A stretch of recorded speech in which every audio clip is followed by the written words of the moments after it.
Are you ready to learn secrets about American history that you've definitely never heard before?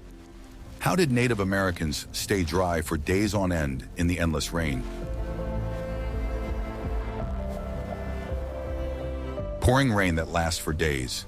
The cold chills you to the bone. Your clothes stick to your body, and fire becomes an unattainable dream. In such conditions, modern man falls into despair. But for the indigenous peoples of North America, this was just part of everyday life, which they learned to cope with remarkable efficiency.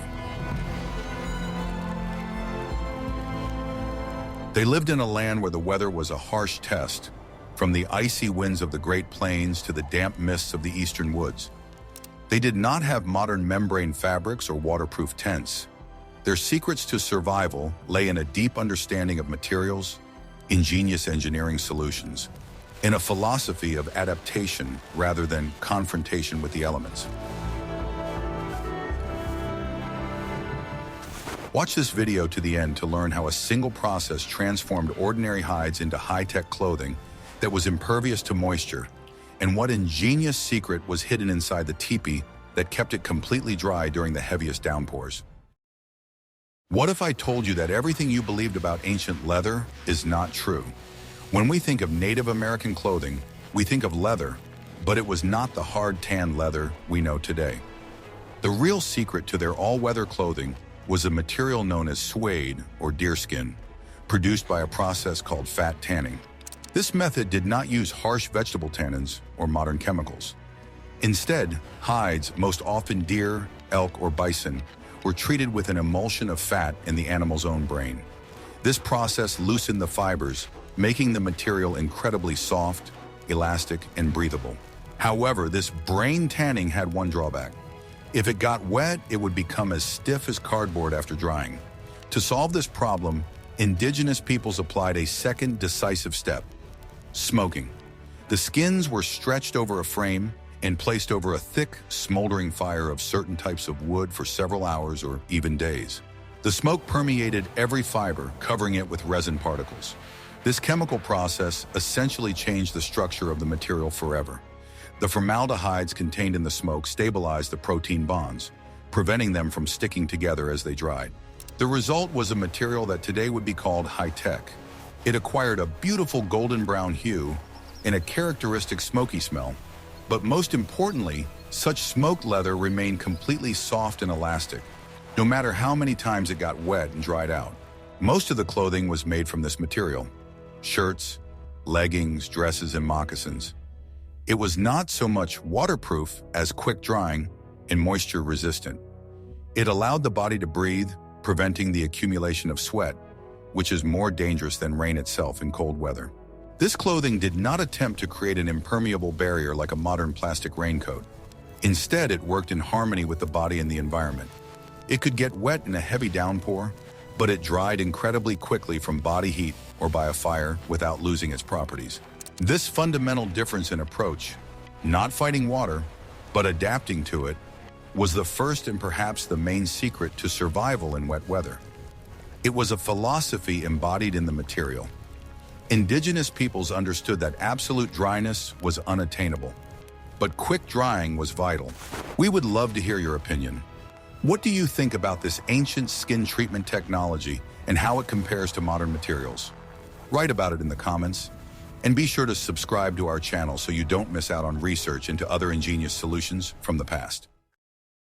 Are you ready to learn the truth about why the seemingly simple teepee was one of the most perfect dwellings ever created? For the tribes of the Great Plains, such as the Lakota and Cheyenne, the teepee was not just a tent, but an engineering masterpiece, perfectly adapted to the extreme climate. Its design had been refined over centuries to withstand hurricane-force winds, snowstorms, and of course, torrential rains. All the genius began with the shape. The perfect cone is the most aerodynamic shape imaginable.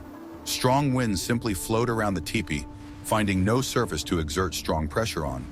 This same shape was also ideal for rain. Water hitting the steep slope of the roof had no chance of lingering or seeping inside. It immediately rolled down to the ground. Unlike flat-roof tents, where water collects in puddles and seeks out the slightest crack, The conical shape of the Tipi used gravity itself as its main ally. The frame of the teepee consisted of long, straight poles, usually made of young lodgepole pine. These poles were light, strong, and straight. They were set up in a special system, forming a stable tripod or quadrupod as a base, on which the rest were then supported. The covering, or cover, was the heart of the house. It was sewn from a dozen or more specially treated bison hides. This work required tremendous skill, as all the pieces had to fit together perfectly, forming a single semicircle that was then wrapped around the frame. The secret to its waterproofness lay in the details. The hides were sewn together using sinew, or sinew. The sinew had a unique property. When wet, it swelled slightly. This meant that at the very beginning of the rain, when the first drops fell on the seams, the sinew threads expanded and tightly sealed the needle holes. This system was, in essence, a smart, self-sealing roof. The heavier the rain, the tighter and more airtight the seams became. This simple but ingenious solution, provided by nature itself, effectively prevented leaks. The entrance to the teepee was always located on the east side, away from the prevailing westerly winds and storms. It was closed with a separate flap made of skin, which reliably protected the interior from slanting rain and drafts. This was only the outer shell, but the real secret lay inside. Are you ready to find out what detail transformed the Tipi from a simple tent into the perfect home for any weather, and how it coped with water that could still seep in? I will reveal the most closely guarded secret of the teepee's internal structure, which few people are aware of. Most people think that inside the teepee there were just bare poles and an outer covering, but that was not the case. The clever dwelling had a second inner wall made of lighter, beautifully painted skins, which the Lakota called Ozan. This Ozan, or inner lining, was not just decoration or insulation. It was a key element of the climate control and waterproofing system of the dwelling. It did not go all the way to the top, but was attached to the poles at about human height, creating an air gap around the entire perimeter of the teepee. The first and most obvious function of this lining was insulation. The air gap between the Ozan and the outer covering worked like modern double glazing. In winter, it helped to retain heat from the hearth, and in summer, it prevented the hot sun from heating up the interior. But its most ingenious function was revealed during rain. First, the Ozan protected people from drafts. Cold air that could penetrate from below, under the edge of the outer cover, entered this gap and, heated by the hearth, rushed upward, creating ideal smoke circulation. Now about water. Even the best skin cover could eventually start to leak moisture, especially in places where the poles touched it. Condensation could also form on the inside of the skin, which was cool from the rain. And this is where the Ozan came into play as an ingenious water collector. Any drops, whether from leaks or condensation, fell not on people's heads but on the outside of the Ozan. Since the lining was stretched at an angle, the water simply rolled down it. But where did it go? It didn't fall on the floor. The Ozan ended at a certain height above the ground. The water, rolling down it, fell to the ground outside the living area, at the very edge of the dwelling. If you think this engineering feat of the Native Americans is ingenious, like this video. Want to know how hundreds of people lived under one roof that didn't leak for decades and was made of bark? Let's move from the Great Plains to the northeast, to the lands of the Iroquois Confederacy. Here the climate was even more humid, with frequent and prolonged rains. And here, the architectural response to the elements was completely different. It was the longhouse in Organotza. These massive structures were the apartment buildings of their time. They were tens of meters long and housed many families of the same clan. The entire structure was covered not with skins, but with large sheets of bark stripped from trees during a specific season. The key material was elm bark. In the spring, when the sap was actively flowing, the bark was separated from the trunk in large, flexible sheets. These sheets were then pressed and dried to make them flat and strong, like plywood. The frame of the longhouse was an arched structure made of young, flexible trees bent and tied together. The bark sheets were laid overlapping on this frame, like tiles. This method of laying was the main secret of waterproofing. The sheets of bark were attached to the frame using a system of external and internal poles that pressed the tiles tightly against the frame. Each upper sheet overlapped the lower one, so that water simply had no way to get inside. Gravity worked in favor of the builders once again. The Iroquois used 2 layers of bark. The inner layer was laid horizontally and the outer layer vertically. This created a strong and watertight structure that also provided excellent protection from wind and cold. The roof was not flat but arched or gabled. This angle ensured quick and efficient drainage of rainwater. It did not linger on the surface or seek out cracks, but immediately rolled off onto the ground. If one of the bark sheets leaked, it could be easily replaced with a new one without dismantling the entire roof. To seal joints and small cracks, the Iroquois used natural resin mixed with charcoal. This mastic was elastic and completely waterproof, reliably sealing any problem areas. Smoke vents stretched along the entire length of the roof ridge, located above each family hearth. They were vital for ventilation. But how did they cope with rain? The secret was in the movable panels made of the same bark. Each family had a long pole that could be used to slide or cover their section of the chimney. During rain, the panels were slid to leave only a small gap, just enough for smoke to escape but too narrow for precipitation to enter. It was a simple and effective climate control system. Inside the house, the floor was earthen, but it was never left bare. It was covered with thick layers of dry grass, reed mats, and animal skins. Even if water somehow got on the ground near the walls, it was absorbed without affecting the dry and warm living platforms.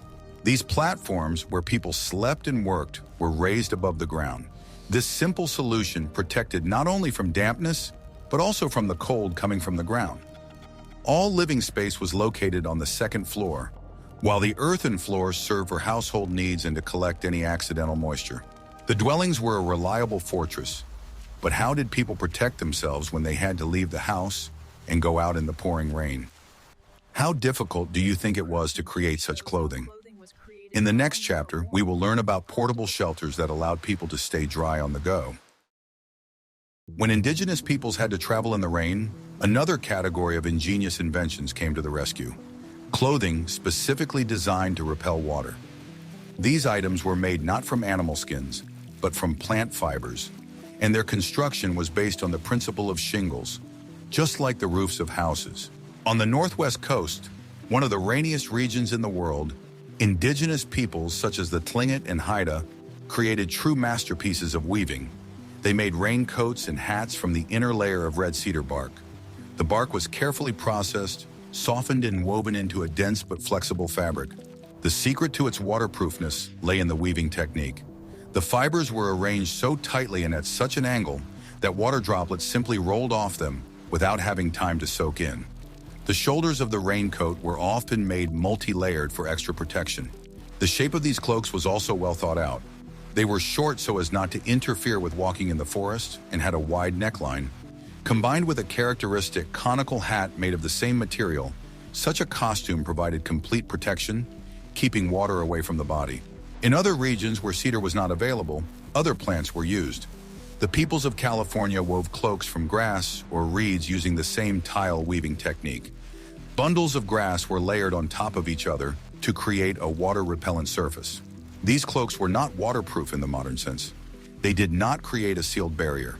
Instead, they slowed down the penetration of water and effectively diverted it, allowing the wearer to stay dry longer and retain body heat.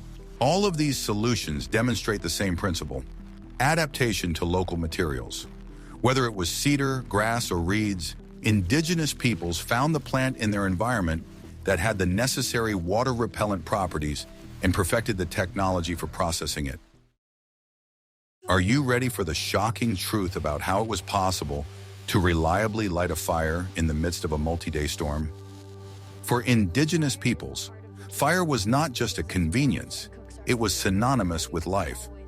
In wet and cold weather, the ability to build a fire was a key factor in survival, and it was taken incredibly seriously. The secret was not so much in the ability to obtain fire, but in the ability to preserve and transport it. Everyone understood that it was practically impossible to obtain a spark by rubbing wet wood. Therefore, the main task was to always have dry, ready-to-ignite material with you. This material was called tinder. The ideal tinder was made from dry rotten wood, tinder fungi, or the inner fluff of plants. It was collected in dry weather and stored with incredible care. Special containers were used to store tinder. These could be tightly woven bags, neck pouches made of smoked leather, or even hollow horns. The main task of the container was to be completely airtight, protecting the precious dry material from the slightest moisture. When traveling in the rain, people carried these containers under their clothes, close to their bodies. Body heat further dried the contents and ensured that the tinder would be ready for use at any moment. It was everyone's personal responsibility to store their fire supply. When the group stopped for a rest, they did not need to rub sticks together. They used so-called fire sticks, or smoldering wicks. These were slowly smoldering pieces of specially prepared material, such as bark or fungus, which could retain heat for hours. This smoldering ember was carried in special containers, such as a clay pot with air holes or a large bowl filled with ashes. Once they arrived at their destination, all they had to do was take out the ember, put it in dry tinder, and fan the flames. How difficult do you think it was to maintain such a fire for several days? In the next chapter, we will talk about how they dealt with water that had already gotten on their clothes and shoes. What could be worse than wet shoes in cold weather? Modern people will do anything to keep their feet dry. Indigenous peoples had a completely different philosophy, especially when it came to their traditional footwear. Moccasins. Moccasins, especially those worn in forest and eastern regions, were not waterproof. They were made from the same smoked, soft leather that we talked about in the first chapter. When walking on wet grass or in the rain, they inevitably got wet very quickly.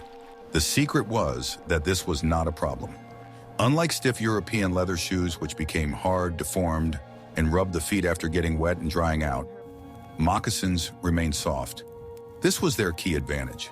The creators of moccasins understood that in conditions of constant dampness, it was impossible to keep your feet dry all day. Therefore, they focused on what would happen after getting wet. The soft, smoked leather dried right on the foot, taking its shape and causing no discomfort. People did not walk in wet moccasins for hours. At rest stops or in the evening, they immediately took them off and dried them by the fire. Thanks to the thin material, they dried incredibly quickly, in literally half an hour. A stiff European boot could dry by the fire all night and still remain damp inside. For additional protection against moisture, moccasins were periodically treated with grease or resin. This impregnation did not make them waterproof, but created a water-repellent layer that slowed down the absorption of moisture. This gave them a time advantage, for example, to quickly cross a stream or walk through dew.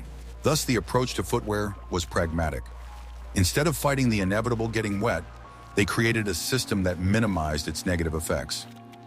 Quick-drying shoes and replaceable absorbent insoles proved to be much more effective in conditions of constant humidity. Keeping yourself dry is half the battle. An equally important task was to keep vital supplies dry: food, spare tinder, medicinal herbs, and tools. To this end, indigenous peoples developed a whole series of waterproof and moisture-resistant containers.